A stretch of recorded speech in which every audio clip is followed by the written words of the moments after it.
எல்லா புகழும் இறைவனுக்கே. இறைவன் கற்றுத் தந்ததை தவிர வேறு எந்த அறிவும் எனக்கு இல்லை. இன்னைக்கு எதை பற்றின பதிவு அப்படின்னு பார்த்தீங்கன்னா, கேரட் அல்வா செய்வது எப்படி அப்படின்றத பற்றின பதிவு. வாங்க இந்த கேரட் அல்வா செய்கிறதுக்கு தேவையான பொருட்கள் என்னென்னு பார்ப்போம். துருகிய கேரட், இது பார்த்தீங்கன்னா நான் மிக்சியில் போட்டு திருகுனா மாதிரி எடுத்திருக்கேன். இது மாதிரி தான் திருகுனா மாதிரி எடுத்துருக்கணும். கிரேட்டட் கேரட், சர்க்கரை, சுகர், கீ நெய், கேஷ்யூ நட் முந்திரி பருப்பு, ஃபுல் க்ரீம் மில்க் கொழுப்பு நீக்கப்படாத பால், ட்ரை கிரேப்ஸ் காய்ந்த திராட்சை, பட்டை, கிராம்பு, ஏலக்காய், சின்னமன், க்ளோவ்ஸ், காடமம். இதுதான் இதுக்கு தேவையான பொருட்கள். வாங்க இப்போ கேரட் அல்வா செய்வது எப்படி அப்படின்னு பார்ப்போம்.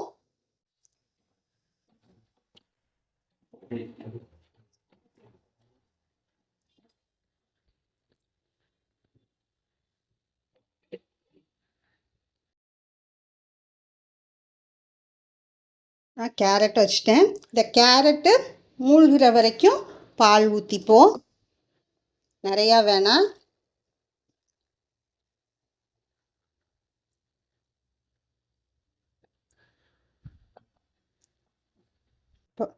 இதை பாருங்கள், கேரட் மூழ்கிற அளவுக்கு பாலை ஊற்றிட்டேன். இப்போது குக்கர் மூடியை போட்டு வேக விடுவோம்.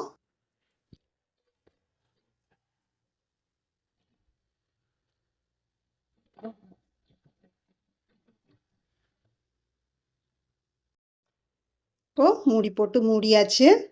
இதில் இந்த ஆவி போனோடனே வெயிட் வைப்போம். இப்போ பாருங்கள், நல்லா ஆவி வந்துடுச்சு. இந்த ஆவி வந்துட்டோடனையும் இப்போ குக்கரோட வெயிட்டை வைக்கிறேன்.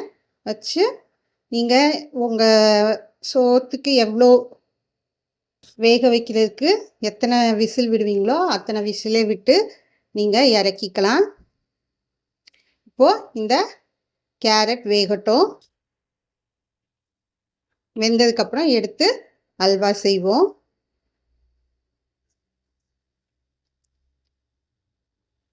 பாருங்கள், இப்போ வெந்துருச்சு. இப்போது ஸ்டீமெல்லாம் புரிச்சு இப்போ எடுக்கலாம்.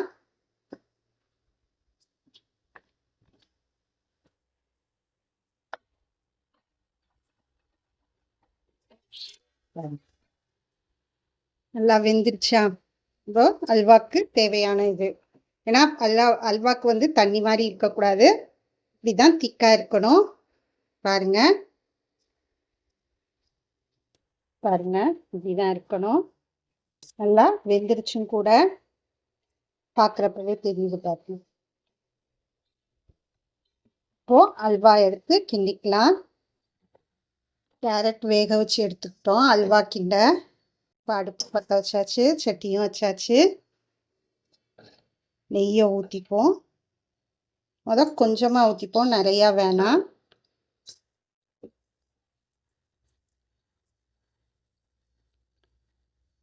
இப்போ என்னென்னா பட்டை, கிராம்பு, ஏலக்காய் போட்டுப்போம். கொதிக்க ஆரம்பிச்சிச்சு. இப்போது முந்திரியை போட்டாச்சு. முந்திரி கொஞ்சம் இளம் சிவப்பு நிறத்துக்கு வரட்டும். இந்த அல்வா கிண்டுறப்பெல்லாம் கொஞ்சம் கனமான பாத்திரத்தை எடுத்துக்கோங்க. முந்திரி சவக்க ஆரம்பிச்சிருச்சு. திராட்சையை போட்டுப்போம். வேக வச்ச கேரட்டை போட்டுப்போம்.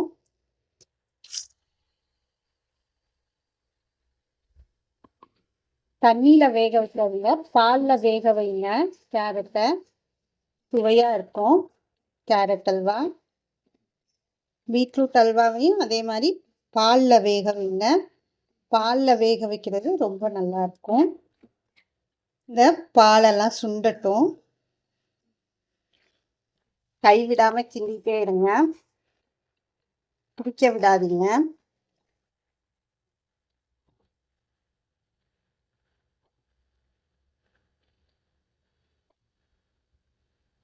சர்க்கரை போட்டுக்கோங்க. ஏன்னா பால் சுண்டிடுச்சு.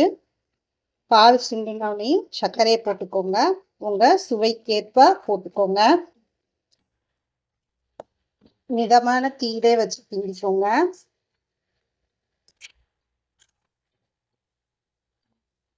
இந்த தண்ணி கொஞ்சம் சுண்டட்டும்.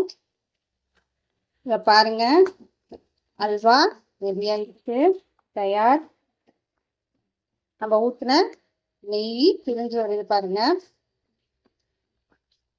ஒட்டாமையும் இருக்கு பாருங்க. ஒட்டாமையும் இருக்கு, கல்லு மாதிரியும் இல்லை. இதுதான் கேரட் அல்வா செய்யும் முறை. பாருங்க, தெரியுதா?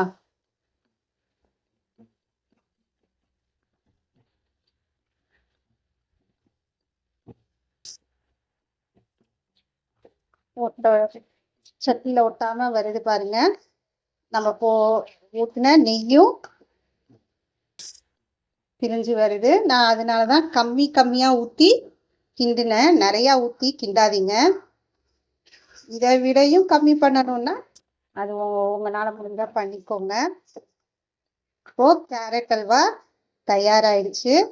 எடுத்து பரிமாற வேண்டியதுதான். வாங்க, அடுப்பை அணைச்சிக்கலாம்.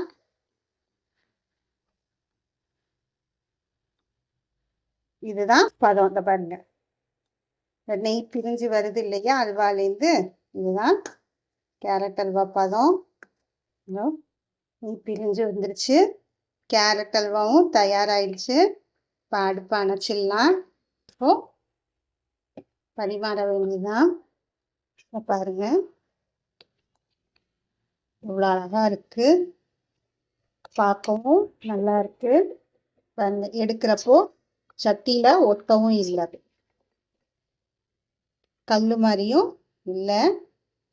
இதுதான் பக்குவம் கேரட் அல்வாக்கு.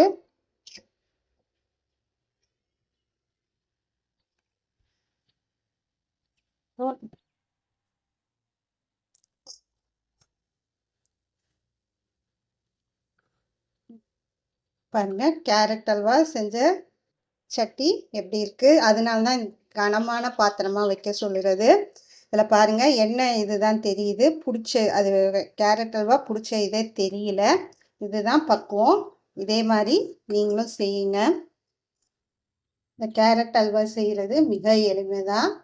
நீங்களும் உங்கள் குடும்பத்துக்கு செய்து கொடுத்து சுவைத்து மகிழுங்கள்.